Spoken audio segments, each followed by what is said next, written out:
So for my pop culture speech, I have chose to do the adoption of the Universal Declaration of Human Rights by Eleanor Roosevelt, delivered on December 9th, 1948 in Paris, France.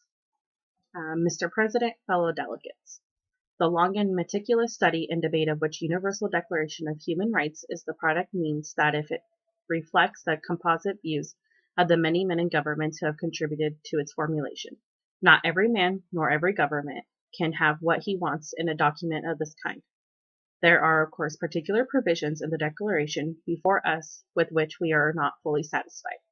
I have no doubt this is true of other delegations, and it would still be true if we continued our labors over many years. Taken as the whole, the delegation of the United States believes that this is a good document, even a great document, and we propose to give it our full support.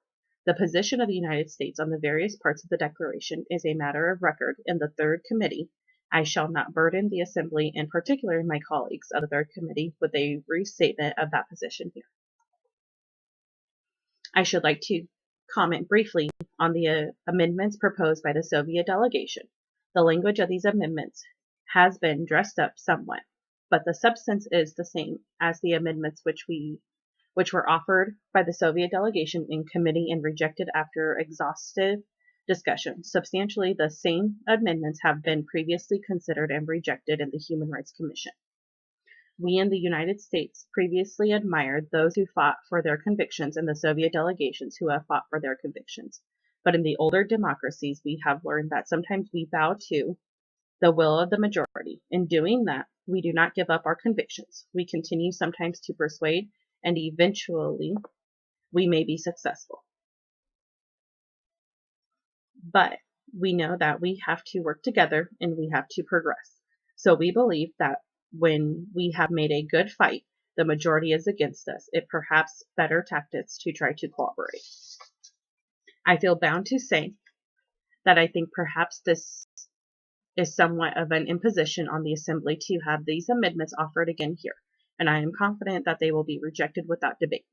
The first two paragraphs of the amendment to Article 3 deal with the question of minorities, which Committee 3 decided required further study, and this has recommended in a Senate resolution their reference to the Economic and Social Council and the Human Rights Commission, as set out in the Soviet amendment. This provision clearly states groups and not individual rights. The Soviet amendment to Article 20 is obviously a very restrictive statement of the right to freedom of opinion and expression. It sets up standards which would enable any state particularly to deny all freedom of opinion and expression without violating the article.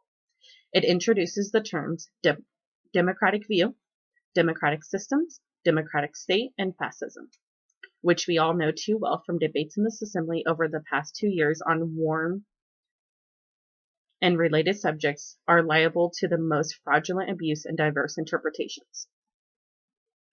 The statement of the Soviet delegate here tonight is a very good case in point on this.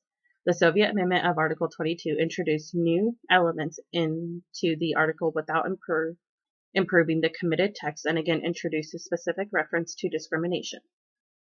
As was repeatedly pointed out in the Committee 3, the question of discrimination is comprehensively covered in Article 2 of the Declaration, so that its restatement elsewhere is completely unnecessary and also has the effect of weakening the comprehensive principles stated in Article 2. The new article proposed by the Soviet delegation is but a restatement of state obligation, which the Soviet delegation attempted to introduce into particularly every article in the Declaration. It would convert the Declaration into a document stating obligation on states, thereby changing completely its character as a statement of principles to serve as common standard of achievement for the members of the United Nations. Soviet proposal for deferring consideration of the Declaration to the fourth session of the Assembly requires no comment.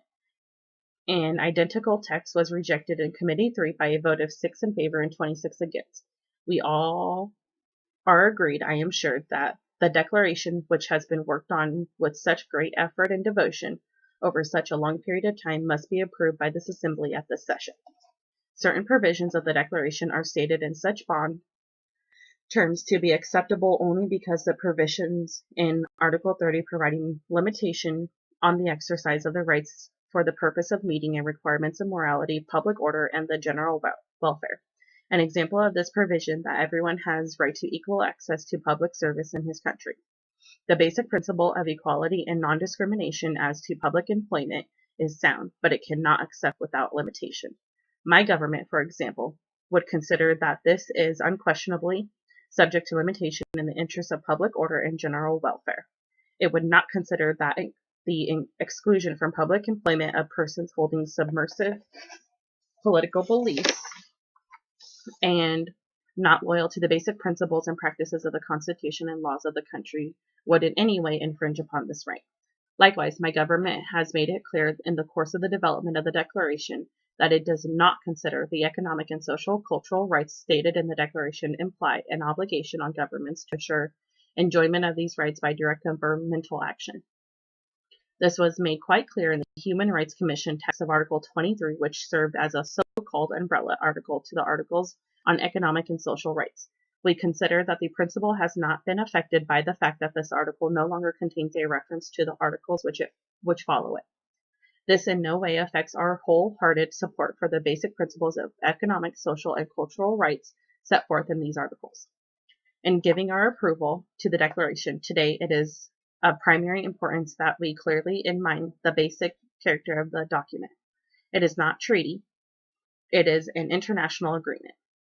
It is not and does not purport to be a statement of law or legal obligation. It is a declaration of basic principles of human rights and freedoms to be stamped with approval of the General Assembly by formal vote of its members, and to serve as a common standard of achievement for all peoples of the nations. We stand today at the threshold of a great event both in life of the United Nations and in life of mankind. This Universal Declaration of Human Rights may well be the international Magna Carta of all men everywhere. We hope its proclamation by the General Assembly will be an event comparable to the proclamation of the Declaration of the Rights by Man by the French people in 1789, the adoption of the Bill of Rights by the people of the United States, and the adoption of comparable declarations at different times in other countries. At a time when there are so many issues on which we find it difficult to reach a common basis of agreement, it is a significant fact that 58 states have found such a large measure of agreement in the complex field of human rights. This must be taken as testimony of our common aspiration, first voiced in the Charter of the United Nations, to lift men everywhere to a higher standard of life and to a greater enjoyment of freedom. Man's desire for peace lies behind the Declaration. The realization that the flagrant violation of human rights by Nazi and fascist countries sowed the seeds of the last World War has supplied the work which brings us to the moment of achievement here today. In a recent speech in Canada, Gladstone Murray said, "The central fact is that man is fundamentally a moral being. That the light we have is imperfect does not matter so long as we are always trying to improve it. We are equal in sharing the moral freedom that distinguishes us as men. Man's status makes each individual an end in himself. No man is by nature simply the servant of the state of another man. The ideal and fact of freedom, and not technology, are true distinguishing marks of your civilization." This declaration is based upon the spiritual fact that man must have freedom in which to develop his full stature and through common effort to raise the level of human dignity. We have much to do fully achieve and to assure the rights set forth in this declaration. But having them put before us with the moral backing of 58 nations will be a great step forward. As we here bring to fruition our labors on this Declaration of Human Rights, we must at the same time rededicate ourselves to the unfinished task which lies before us. We can now move on with new courage and inspiration to the completion of International Covenant on Human Rights and measures of the implementation of human rights. In conclusion, I feel that I cannot do better than to repeat the call to action by Secretary Marshall in his opening statement to this Assembly. Let this third regular session of the General Assembly approve by an overwhelming majority the Declaration of Human Rights as a standard of conduct for all. And let us, as members of the United Nations, conscious of our own shortcomings and imperfections, join our effort in good faith and live up to this high standard.